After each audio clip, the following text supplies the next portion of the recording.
വിപ്ലവകാരികളുടെ പട്ടണമെന്നാണ് ഗലീലിയിലെ നസ്രത്ത് അറിയപ്പെട്ടത്.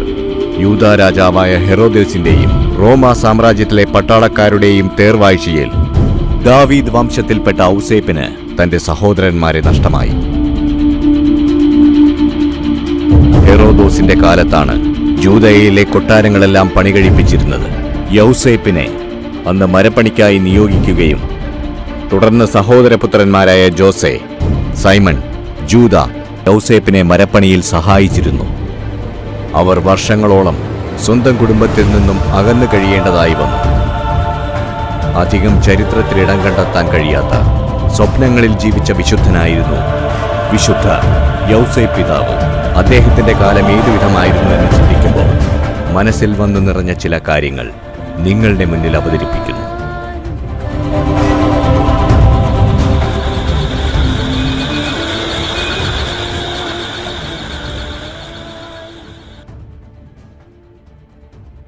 നമ്മുടെ അറിവിൽ ആരുണ്ടൊരു നല്ല തച്ചൻ? ഈ ചക്രവർത്തി ഹെറോദേസിനു വേണ്ടി കൊട്ടാരവാതിൽ പണിയാൻ ഒരു നല്ല തച്ചനെ വേണം. പ്രഭു, എന്റെ അറിവിൽ ഒരു ഔസേപ്പുണ്ട്. അയാളെ വിളിപ്പിച്ചാലോ? ശരി, അയാളെ എത്രയും വേഗം വിളിച്ചുകൊണ്ടുവരിക. നല്ല തച്ചനാണെങ്കിൽ എന്താണ് ചെയ്യേണ്ടതെന്ന് പറഞ്ഞുകൊടുത്തുകൊള്ളൂ.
മഹത്തായ ഈ കവാടം പണിത തച്ചൻ എവിടെ നിന്നാണ്?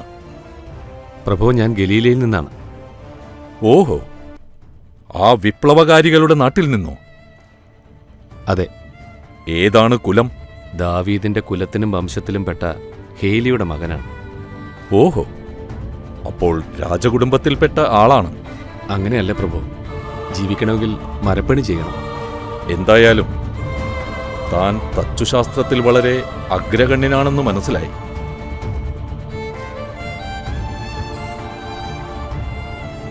ഇതാ തനിക്കൊരു ഇനാം. മന്ത്രി, ഇദ്ദേഹത്തിന് വേണ്ടുന്ന വിധം ഉപചാരം കൊടുക്കൂ. നമ്മുടെ കവാടം പണിത മഹാനായ തച്ചുശാസ്ത്രജ്ഞനാണ് ഇദ്ദേഹം. അടിയൻ.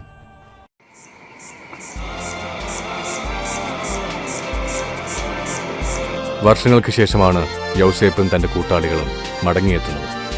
അന്ന് ആ കുടുംബങ്ങളിൽ ഉത്സവമായിരുന്നു. യൗസേപ്പ് എത്തിയപ്പോഴാണ് തന്റെ അയൽപ്പക്കമായിരുന്ന യോവാക്കീമിനെ കണ്ടത്.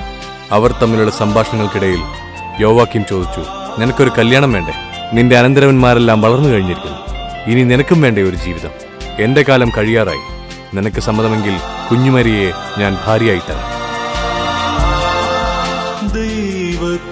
യൗസേപ്പ് അത് സമ്മതിച്ചു. അങ്ങനെ അവർ തമ്മിലുള്ള വിവാഹ നിശ്ചയം നടന്നു.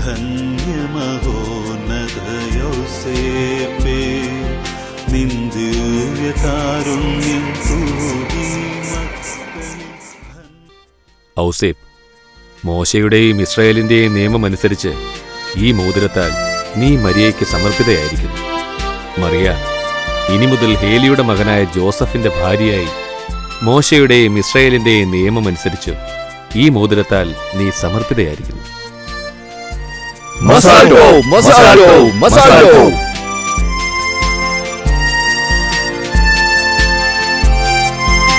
ഒരിക്കലും പിരിയാതെ ചാരി നടന്നു തണലാവുക, നിറവേകുക. ഒരിക്കലും പിരിയാതെ ചാരി നടന്നു തണലാവുക, നിറവേകുക.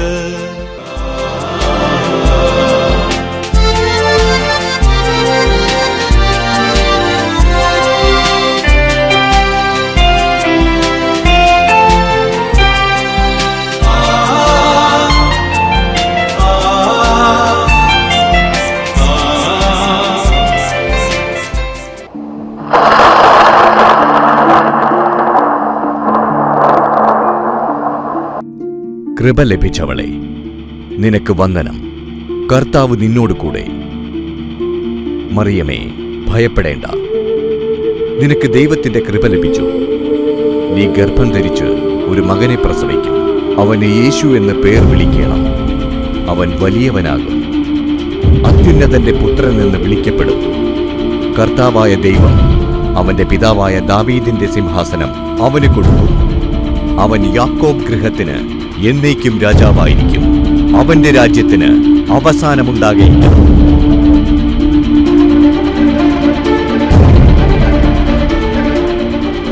ഞാൻ പുരുഷനെ അറിയായികയാൽ ഇത് എങ്ങനെ സംഭവിക്കും? പരിശുദ്ധാത്മാവ് നിന്റെ മേൽ വരും. അത്യുന്നതന്റെ ശക്തി നിന്റെ മേൽ നിഴലിടും. ആകയാൽ ഉത്ഭവിക്കുന്ന വിശുദ്ധ പ്രജ ദൈവപുത്രൻ എന്ന് വിളിക്കപ്പെടും. നിന്റെ ചാർച്ചക്കാരത്തി എലിശബത്തും വാർദ്ധക്യത്തിൽ ഒരു മകനെ ഗർഭം ധരിച്ചിരിക്കുന്നു.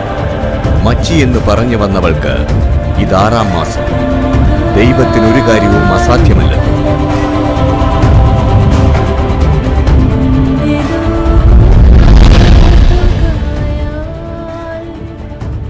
ഇത് കർത്താവിന്റെ ദാസി, നിന്റെ വാക്കുപോലെ എനിക്ക് ഭവിക്കട്ടെ.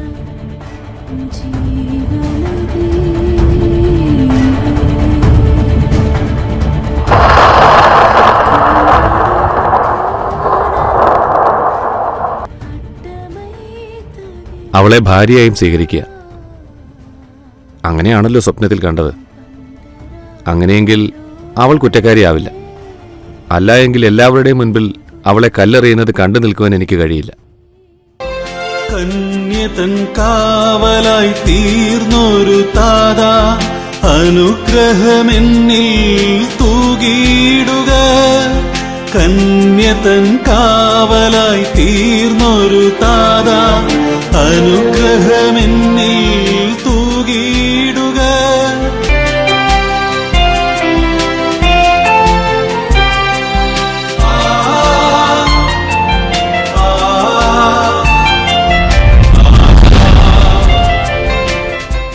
യേശു ക്രിസ്തുവിനെ ക്രൂശിച്ചത് താൻ ചെയ്ത ഏതെങ്കിലും തെറ്റുമൂലമായിരുന്നു.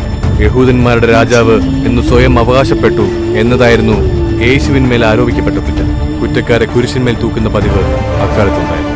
ഇവൻ യഹൂദന്മാരുടെ രാജാവ് എന്നതായിരുന്നു യേശുവിന്റെ കുറ്റകാരണമായി രേഖപ്പെടുത്തിയത്. പഴയ നിയമപ്രവചന പ്രകാരം യഹൂദന്മാർ രാജാവായ മിശിഹയെ പ്രതീക്ഷിക്കുന്നവരായിരുന്നു. വാഗ്ദത്ത മിശിഹ വരികയും റോമാ സാമ്രാജ്യത്തിന്റെ അധികാരത്തിന് കീഴിലായിരുന്ന യഹൂദരെ രക്ഷിച്ച് ഭൂമിയിൽ രാജ്യം സ്ഥാപിക്കുകയും സന്തോഷവും സമാധാനവും പുനഃസ്ഥാപിച്ചു കൊടുക്കുമെന്നും അവർ വിശ്വസിച്ചിരുന്നു. എന്നാൽ ശത്രുക്കളെ സ്നേഹിക്കുവാൻ പഠിപ്പിച്ച യേശുവിൽ ഒരു നേതാവിനെ യഹൂദ മതമേധാവികൾ കണ്ടില്ല. കൂടാതെ യഹൂദമത നേതൃത്വത്തിന്റെ കാപട്യവും കപടഭക്തിയും യേശു തന്റെ പ്രസംഗങ്ങളിലൂടെ തുറന്നു കാണിച്ചു. യേശുവിന്റെ ഉപദേശങ്ങളിലും താൻ ചെയ്ത അത്ഭുതങ്ങളിലും അടയാളങ്ങളിലും രോഗസൗഖ്യത്തിലുമെല്ലാം ആകൃഷ്ടരായ ഒരു വലിയ സമൂഹം യേശുവിൽ വാഗ്ദത്ത മിശിഹയെ ദർശിച്ചു. ഇത് യഹൂദ മതമേലാധികാരികളെ ചൊടിപ്പിക്കുകയും യേശുവിനെ കൊന്നുകളയാൻ തക്കം പാർത്തിരിക്കുകയും ചെയ്തു.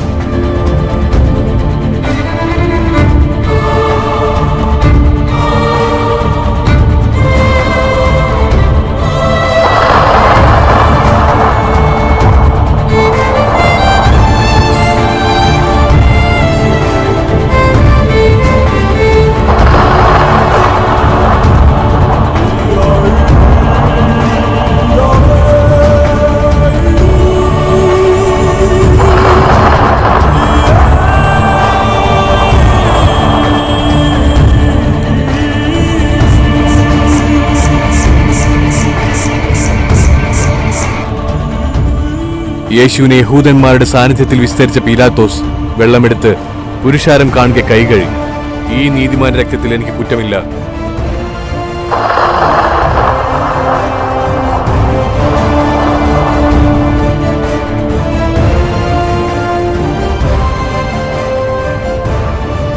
ഇവനെ ക്രൂശിക്കാൻ ഒരു കുരിശ് വേണമല്ലോ, എത്രയും വേഗം.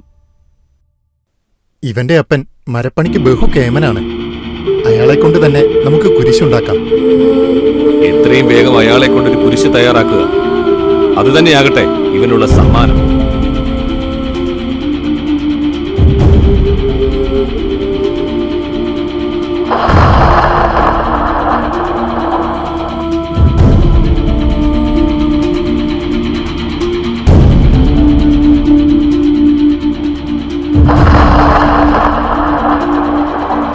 പിതാവേ, അടിയൻ എന്റെ മകന് വേണ്ടി ഞാൻ തന്നെ കുരിശ് നിർമ്മിക്കണമല്ലോ.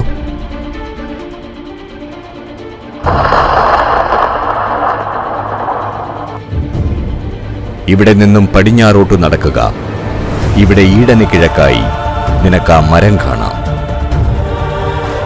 നീ ആ മരം മുറിച്ച് അതിലൊരു കുരിശ് നിർമ്മിക്കണം.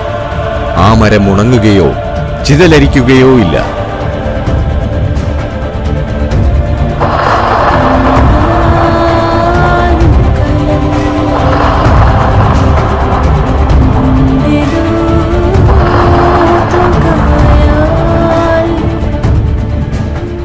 ഇത് ജീവവൃക്ഷമാണ്.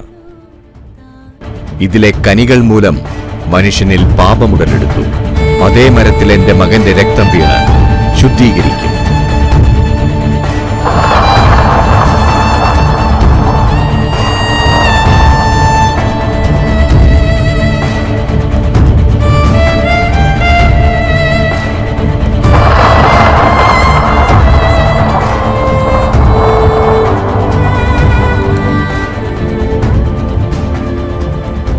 സെയിന്റ് അൽഫോൺസ കത്തോലിക്ക കമ്മ്യൂണിറ്റി നിങ്ങൾക്കായി കാഴ്ചവെക്കുന്ന മ്യൂസിക്കൽ ഡ്രാമ സെയിന്റ് ജോസഫ്.